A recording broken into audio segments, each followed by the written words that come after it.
আসসালামু আলাইকুম। Power analysis presented by power, সকলকে আমন্ত্রণ।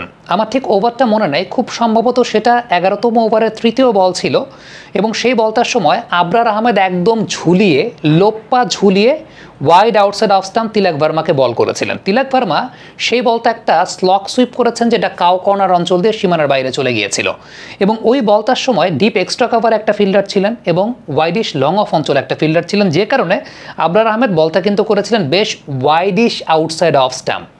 এবার একটু মনে করে দেখেন, বাংলাদেশের সঙ্গে ম্যাচে সাইম আইয়ুবরা দুইটা এরকম ওয়াইড আউটসাইড অফ স্টাম্প বল করেছিলেন। একটা করেছিলেন জাকের আলী অনিককে, আরেকটা করেছিলেন নুরুল হাসান সোহানকে। ওই দুইটা বলের রেজাল্টটা কী ছিল একটু মনে করে দেখেন।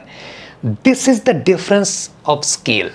এই জায়গাটাকেই বলা হয় স্কিলের পার্থক্যের জায়গাটা। আপনার যখন স্কিল থাকবে সেই সময়টাতে আপনার ইন্টেন্ট থাকবে, আপনার অ্যাপ্রোচের সব কিছু ঠিকঠাক থাকবে, আপনি কনফিডেন্স পাবেন, সব কিছু। আমরা একটা কথা বলি না যে মাইন্ড সেট আপ, কনফিডেন্স, আমার কাছে এই কথাগুলোকে অনেক বেশি মাত্রায় ওভার হাইপড মনে হয়। কেন ওভার হাইপ মনে হয় জানেন?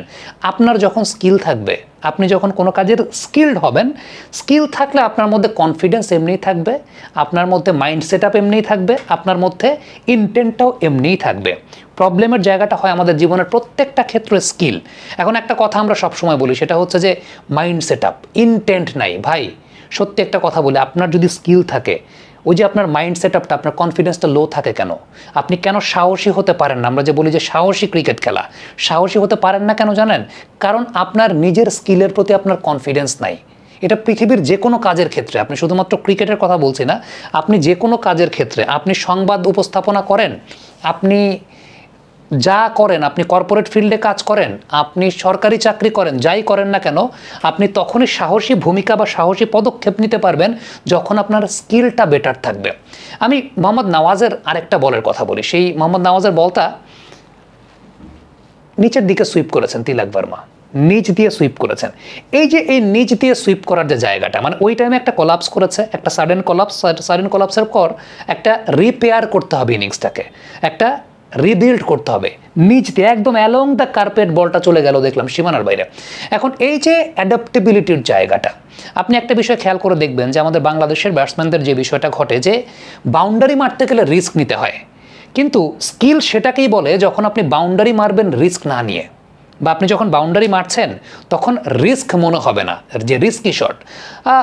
খুব রিসেন্ট একটা এক্সাম্পল দিই, কুশল মেন্ডিস যে ম্যাচটা আফগানিস্তানের সঙ্গে জিতেছিলেন, সেই ম্যাচটা একটা রিস্ক ফ্রি ম্যাচ ছিল। মানে কুশল মেন্ডিসের ব্যাটিংয়ে আপনি দেখবেন মনে হবে না যে তিনি আউট হয়ে যাচ্ছেন বা আউট হতে যাচ্ছেন, বা এই বলটাই হয়তো বা আরেকটু এরকম হলে পরে আউট হতে পারতেন, এই বলটাই হয়তো বা আউট হতে পারতেন।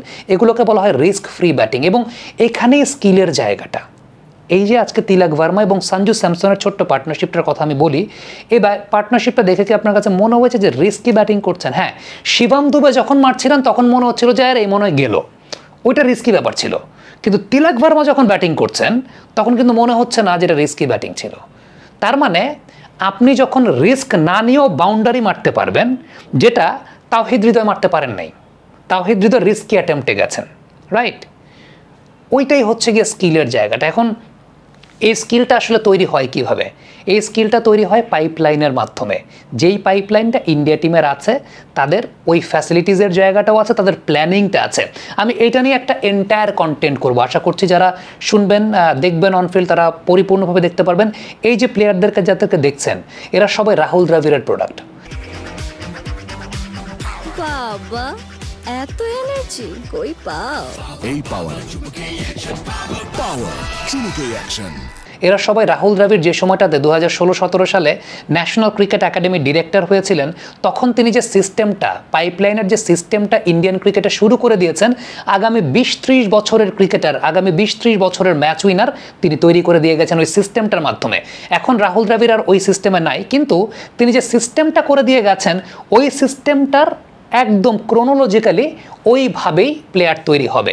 ওই প্রসেসটা যদি কেউ ফলো করে, একদম ওইভাবেই তৈরি হবে। আবারও বলি, 2016-17 সালে দ্রাবিড় যে সময়টায় ন্যাশনাল ক্রিকেট একাডেমি ডিরেক্টর ছিলেন, তিনি এই যে গাইডলাইনটা বা এই যে প্লেয়ার তৈরির যে প্রসেসটা, একদম আন্ডার 14, 17, 18 ওই সময় থেকে ওই প্রসেসটাই ইন্ডিয়ান ক্রিকেট ফলো করছে।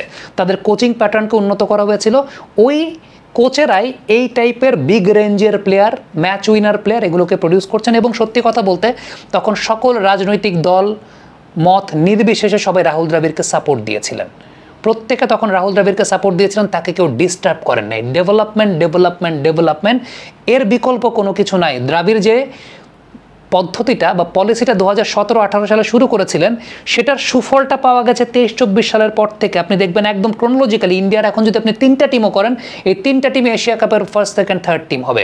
ইটস বিকজ রাহুল দ্রাবিড়ের ওই সিস্টেম বা ওই পলিসি, আমি এটা নিয়ে একটা বিশদ আলোচনা করব যে রাহুল দ্রাবিড় আসলে কি পলিসি তিনি মেনটেন করেছিলেন। অতীতে 50টা কন্টেন্ট অন্তত অনফিল্ডের আছে এই ব্যাপারটা নিয়ে, কিন্তু এই ধরনের কন্টেন্ট খুব বেশি মানুষ দেখে না, মজা পায় না আসলে। এখানে সসি আইটেম খুব বেশি নাই, এখানে শুধুমাত্র ডেভেলপমেন্টের কথা আছে। আর সত্যি কথা বলতে ওইটা নিয়ে আসলে আমাদের দেশে এই কালচার কোনোদিন বিল্ড আপ হবে না, কারণ দ্রাবিড় যখন করেছিলেন, দ্রাবিড়কে আশেপাশে বিজেপি, কংগ্রেস তারা ডিস্টার্ব করতে আসে নাই। দ্রাবিড়ের জায়গা থেকে কাজ করতে পেরেছেন, সেটা হোক বিজেপি, হোক কংগ্রেস, হোক তৃণমূল কংগ্রেস, হোক তাদের আরও আম আদমি পার্টি, আরও কী জানি আছে। কিন্তু আমাদের এই জায়গাটায়, আমাদের বাংলাদেশে কিন্তু নানা ধরনের সংকট, নানা ধরনের সমস্যার জায়গা আছে। আমাদের বাংলাদেশে ক্রিকেটটা আসলে একটা রাজনৈতিক বিষয়। দিন শেষে একদম, যেহেতু ভেতরের ওই জায়গাটায় ছিলাম, আবারও বলি, ওই ক্রিকেট বোর্ডের জায়গাটা দিন শেষে ইটস আ পলিটিক্যাল প্লেস, যেটা ইন্ডিয়ান ক্রিকেটে হয়তো বা আছে, কিন্তু when it came about the development of Indian ক্রিকেটটাকে তারা সবাই ঠিক রেখে বাকি রাজনীতি সবাই করেছে। আগে ক্রিকেট ঠিক রেখেছে, তারপর ওই চেয়ারে বসা নিয়ে, মসনদে বসা নিয়ে মিঠুন মানাসরে আনবে না কাকে আনবে, বাদ বাকি রাজনীতি জায়সা আসবে না কি করবে, বাদ বাকি রাজনীতি চলেছে, কিন্তু ক্রিকেটটাকে তার আগে ঠিক রেখেছে। কিন্তু আমাদের বাংলাদেশে আমার কাছে মনে হয় যে ক্রিকেটটাই ঠিক থাকে না, আর বাকি সব কিছুই থাকে। খেলার চাইতে ধুলার আলোচনাটা সবচাইতে বেশি। কমেন্ট বক্সে আপনাদের মন্তব্য, মতামত জানতে চাই।